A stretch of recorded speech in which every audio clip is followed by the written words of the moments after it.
students.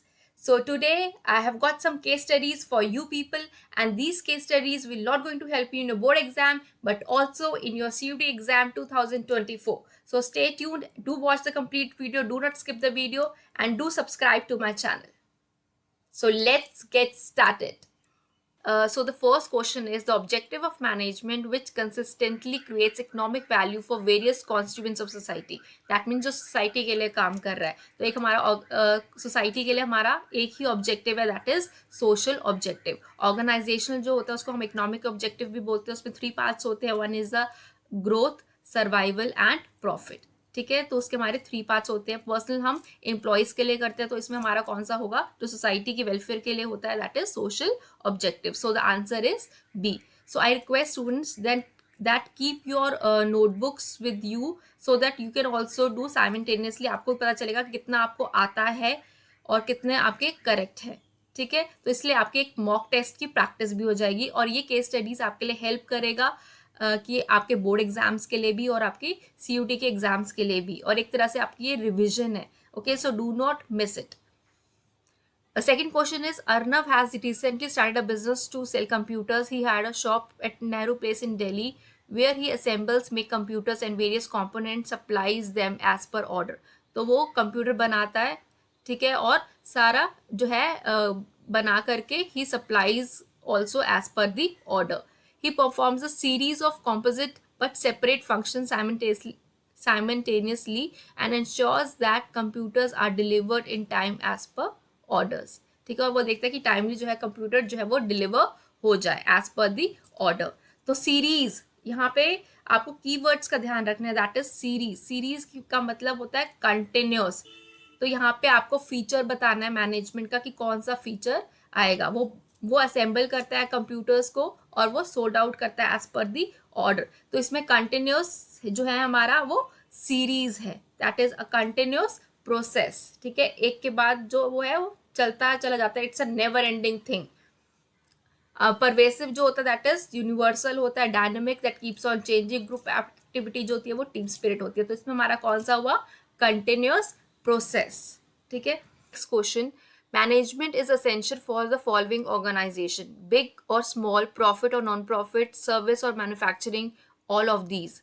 That means the answer is D, क्योंकि management जो है हमें हर जगह चाहिए होती है, चाहे वो प्रॉफिट ऑर्गेनाइजेशन हो, नॉन प्रॉफिट हो, बिग हो, स्मॉल हो, सर्विस और मैन्युफैक्चरिंग है. जहाँ पे भी टीम, जहाँ पे लोग काम कर रहे हैं, टीम काम कर रही है, वहां पर हमें मैनेजमेंट की जरूरत पड़ती है, चाहे वो कोई भी ऑर्गेनाइजेशन हो, स्कूल हो, हॉस्पिटल हो, बैंक हो, कोई भी हो. सो the answer is D, all of these. आपको मैच द कॉलम करना है 1 and 2 में. इफेक्टिवनेस इसमें से कौन सा होगा, doing the task correctly with minimum cost, finishing the given task on time, the primary functions और activities that management performs at to get the things done. Effectiveness क्या होता है, दैट मीन्स हमें टास्क को करना है, तो सेकंड वाला finishing the given task on time, ठीक है, सेकंड आएगा. एफिशिएंसी क्या होती है कि हम टास्क को करते हैं but at a minimum cost, तो फर्स्ट वाला doing the task correctly with minimum cost. Process क्या होता है, द प्राइमरी फंक्शंस और the activities that management perform to get the things done, जिसको हम planning, organising, staffing, directing, controlling बोलते हैं. Right, answer is B, second, first and third. Next question, there is a cost benefit analysis involved and the relationship between inputs and outputs. Input resources are what?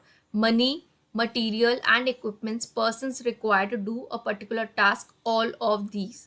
Inputs क्या होता है, that means जो हमें सामान चाहिए होता है output को कंप्लीट करने के लिए, तो हमें मनी भी चाहिए, मटेरियल भी चाहिए, इक्विपमेंट भी चाहिए और लोग भी चाहिए उस काम को पूरा करने के लिए, उस ऑपरेशंस को पूरा करने के लिए. तो here the answer is answer D, that is all of these. So the next question is, at times a business may concentrate more on producing goods with fewer resources, that is cutting down cost but not achieving the target production. That means कई बार business में हमें cost cutting करनी पड़ती है और हम target को achieve नहीं कर पाते. The goods do not reach the market, जिस वजह से गुड्स जो है वो टाइमली डिलीवरी नहीं हो पाती, मार्केट में रीच नहीं कर पाते और डिमांड जो है वो डिक्लाइन हो जाते. That means demand gets fall down. ठीक है, डिमांड जो है मार्केट में गिर जाती है. अब इस केस में हमें बताना है, first is in A part आपको बताना है being efficient but not effective, that means क्या वो एफिशिएंट है बट इफेक्टिव नहीं है। B in B part it is being effective but not efficient, ठीक है, क्या वो इफेक्टिव है बट एफिशिएंट नहीं है। C is being both effective and efficient दोनों, या फिर all of these. So here it is कि दैट मीन्स उसने कट डाउन कॉस्ट किया है और वो टाइमली डिलीवरी नहीं कर पाया। So he is efficient but not effective. Okay, effective में दैट मीन्स आपको टारगेट को कंप्लीट करना होता है ऑन टाइम। तो यहाँ पे आएगा द आंसर इज 6 का A, that is he is efficient. वो एफिशिएंट इसलिए है क्योंकि उसने मिनिमम कॉस्ट पे जो है वो काम करा है, दैट इज प्रोडक्शन करी है कॉस्ट को कट डाउन करके, but he has not completed the target on time. So here he is efficient but not effective. Okay, next just move on to question number 7. A petrol pump needs to be managed as hospital or a school. What managers do in India, the USA, Germany or Japan is the same. How they do it may be quite different. अब इस question में है that is एक petrol pump को manage करना पड़ता है वैसे ही जैसे एक हॉस्पिटल या स्कूल को, ठीक है। जो मैनेजर्स इंडिया में करते हैं वही यूएसए में करते हैं, वही जापान में, वही जर्मनी में। तो ये वो जिस तरह से करते हैं वो मे बी डिफरेंट हो। This is because difference in the culture, tradition and history, that means हर जगह का अपना अपना कल्चर है, अपना हिस्ट्री है, अपना ट्रेडिशन है। तो यहाँ पे कौन सा करेक्टरिस्टिक ऑफ मैनेजमेंट हाईलाइट हो रहा है, तो here the management is all pervasive, that means it is universally applicable, चाहे आप जापान में करो, यूएसए में करो, इंडिया में करो, पाकिस्तान में करो, कहीं पे भी करोगे आपको जो है वो एप्लीकेबल होता है, that is why it is universally applicable, ठीक है। गोल ओरिएंटेड में that means you have certain goal और टारगेट टू अचीव, आपके पास कोई गोल होना चाहिए, टारगेट होना चाहिए। परवेसिव में मतलब होता है that is universally applicable, management जो होती है वो हर जगह एप्लीकेबल होती है, चाहे आप यूएसए में करोगे, इंडिया में करोगे, जापान में करोगे, इंग्लैंड में करोगे, कहीं पे भी करोगे, हर एक का कल्चर अलग है, ट्रेडिशन अलग है, हिस्ट्री अलग है, ठीक है। बट हमें ज़रूरत किसकी होती है, वहाँ पर हर जगह मैनेजमेंट की ज़रूरत होती है, तभी उसको परवेसिव कहा जाता है। मल्टी डायमेंशनल में क्या होता है, मल्टी डायमेंशनल इज जहाँ पे पीपल, वर्क और ऑपरेशंस होते हैं, तो यहाँ पे उसकी बात नहीं हो रही है। और डायनामिक फंक्शन भी नहीं है, dynamic means which keeps on changing with the change in the technology, तो यहाँ पे कुछ चेंजेस की बात भी नहीं हो रही, ठीक है। तो यहाँ पे परवेसिव की बात हो रही है, तो यहाँ पे आंसर आएगा बी। नाउ एट्थ क्वेश्चन में अगेन आपको मैच द कॉलम्स है आपके। मैनेजमेंट ऑफ वर्क होता है दैट इज काम को करना, तो in a factory a product is manufactured, ठीक है। जो फैक्ट्री है वहां पे प्रोडक्ट जो है वो मैन्युफैक्चर होता है according to the need of the customer, and in a hospital a patient is being treated, ठीक है। दैट मीन्स कुछ काम है, उस काम को हम कर रहे हैं, कोई ना कोई एक्टिविटी में इन्वॉल्व है, तो दैट इज द वर्क। तो मैनेजमेंट ऑफ वर्क का फर्स्ट है।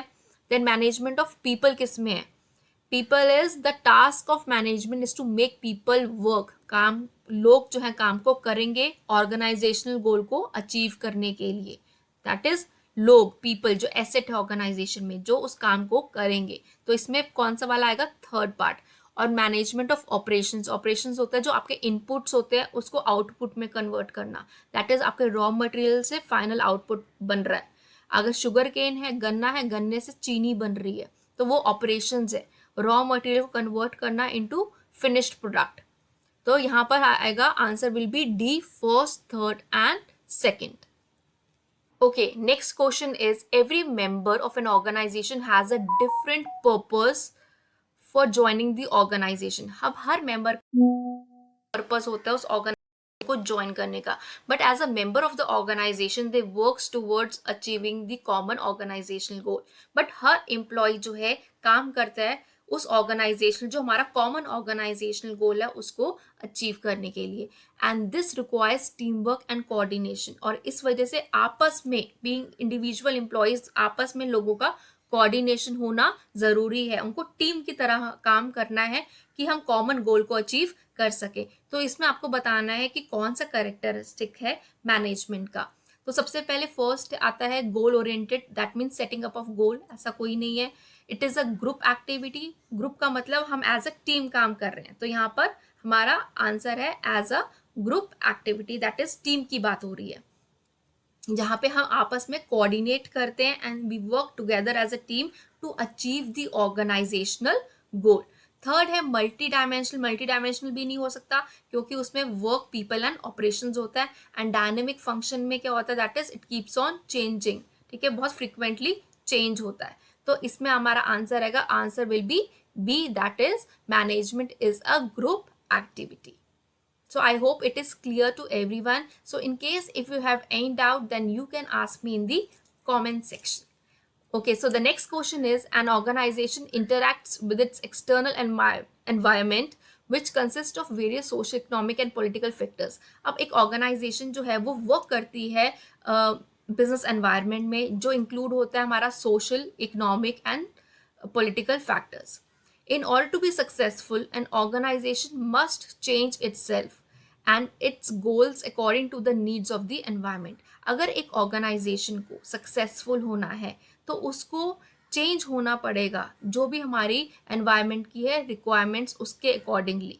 ठीक है, ताकि कस्टमर जो है वो उनका प्रोडक्ट ले. अगर आप चेंज ही नहीं होगे, सपोज अगर मार्केट में एलईडीज चल रहे हैं और आप अपना कलर टीवी मैन्युफैक्चर कर रहे हो, तो nobody will going to purchase because सबने स्विच ओवर कर दिया टूवर्ड्स एलसीडीज और एलईडीज. तो आपके लिए ज़रूरी है कि आप एनवायरनमेंट को मॉनिटर करो कि क्या लोग आजकल खरीद रहे हैं, क्या मार्केट में चल रहा है, किसकी ज़्यादा परचेजिंग हो रही है, तभी लोग आपका सामान खरीदेंगे. Nobody will going to purchase colour TVs, right. तो यहाँ पर कौन सा करेक्टरिस्टिक है मैनेजमेंट का? Goal oriented, setting up of goal, no. Group activity, coordination, cooperation, इन सब की बात हो रही है, टीम की बात हो रही है, no. Multi dimensional work, people, operations, no. Dynamic functions, it is changing and we have to adapt accordingly to the business environment, yes.